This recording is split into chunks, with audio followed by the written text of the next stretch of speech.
So, Drive. I watched this film again at the weekend and I couldn't help but want to do a video on it. Genuinely. Now, this will be, I guess, my sort of raw thoughts in a review format. Sort of discussing some bits and pieces of why I think this film is absolutely fantastic. And I did think it was so good the moment I watched it. And I want to talk about some of the negatives that are in this film, or the perceived negatives that some people have. And how basically I think that they're nothing but positives, quite frankly. Now, of course, this film stars none other than Ryan Gosling. Not really in his infancy as a star, but I guess you could kind of say in his infancy. Definitely not commanding the type of fee that he would normally be taking. And he plays a getaway driver, a handyman, and a stuntman. Drive. This is Drive. He is a driver. And the film is so well shot, so unbelievably well shot. And it's essentially told through, well, I guess probably about a 2-week period, if that. It's the overall story is told in very quick succession. There's some flash forwards, flashbacks, but I wouldn't imagine it's any more than about a 2-week period from what I can tell. We have our young hotshot driver Ryan Gosling with the incredibly iconic Scorpion-backed jacket. I don't know what kind of jacket we would call this. We don't really have them in the UK. I'm sure it's an Americanism thing, but it's fantastic, and it led to some very iconic shots and it led to us, I guess, a form of a cult-like status just in that regard. And this film overall has a cult-like status, and it is absolutely staggering in and unto itself. It's by Nicholas Winding Refn. Butchered that last name. But this filmmaker has actually done some absolutely fantastic stuff. I mean, if I was to say, well, look, Valhalla Rising, for instance.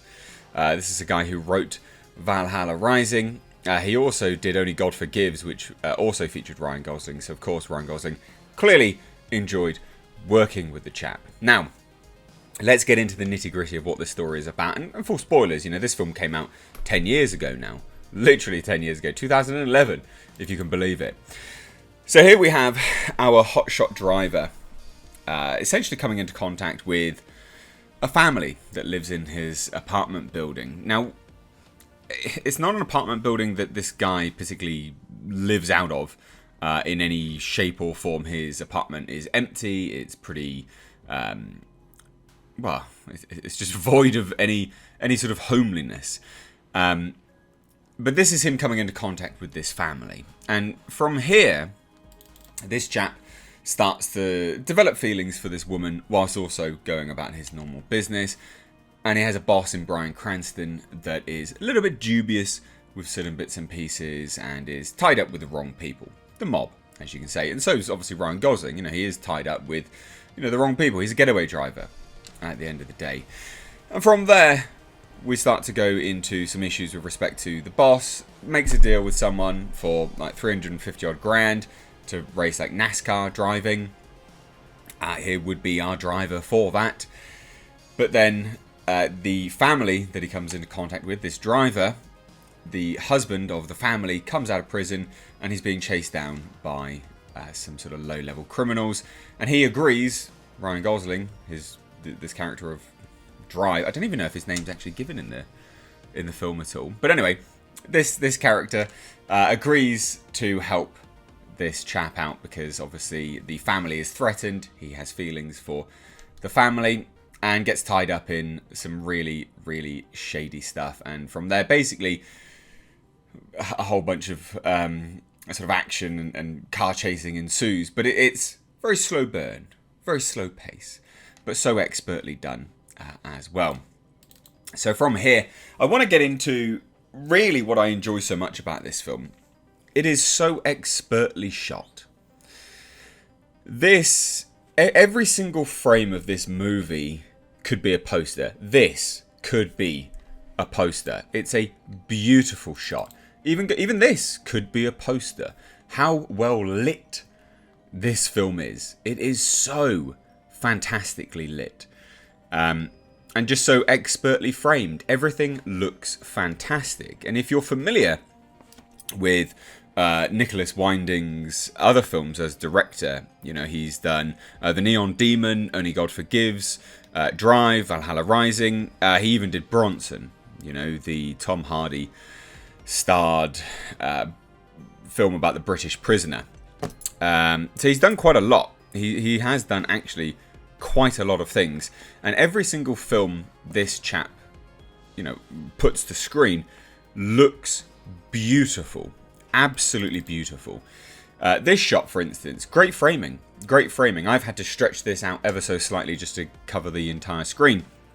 But we can see, just on the peripherals, we have Ryan Gosling over the shoulder driving. We see the tacho. We see, you know, all of the instrument cluster with respect to the car.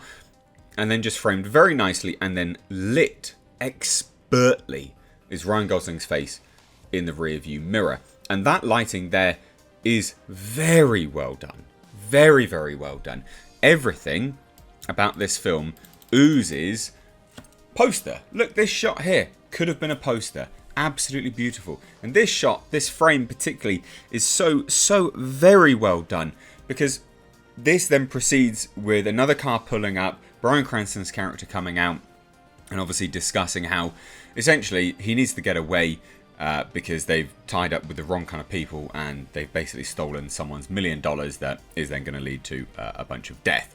So it's just a film which has just been so well crafted, and I really do mean that. Now, it's not even that. There is also the other aspect, is the play on light. Now, this shot here is a great example of this. If you haven't seen the film, this is going to be a little bit difficult to explain.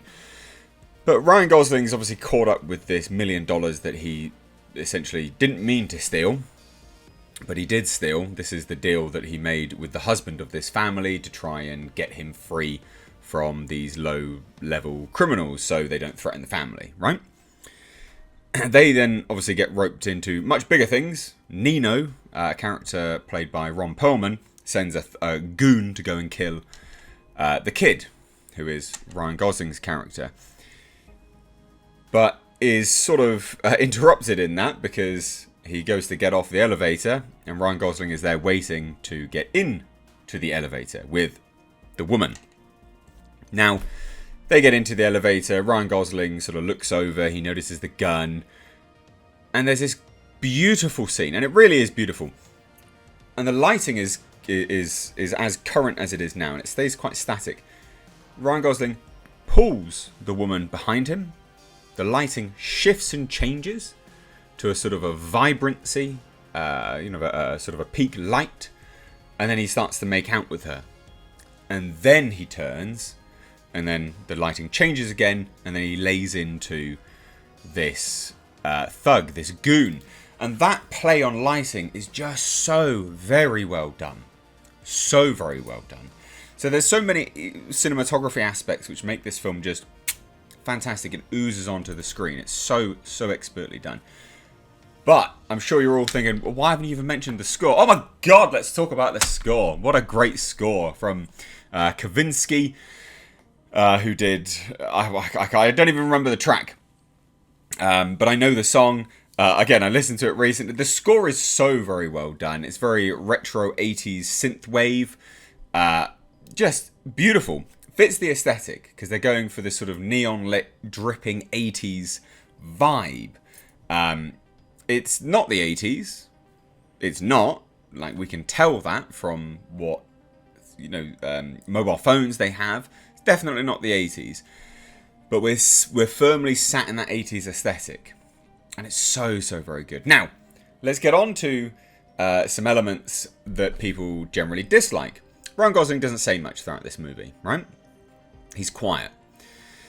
Few things as to why that is actually a really big benefit to this film. In my view, my humble opinion, ladies and gents, because he doesn't say that much at all, when you see him flip, and boy does he flip, when he backhands a woman criminal onto the bed and clenches his fist in her face and says, you better start telling the truth, or every single word that comes out of your mouth now is going to be the truth.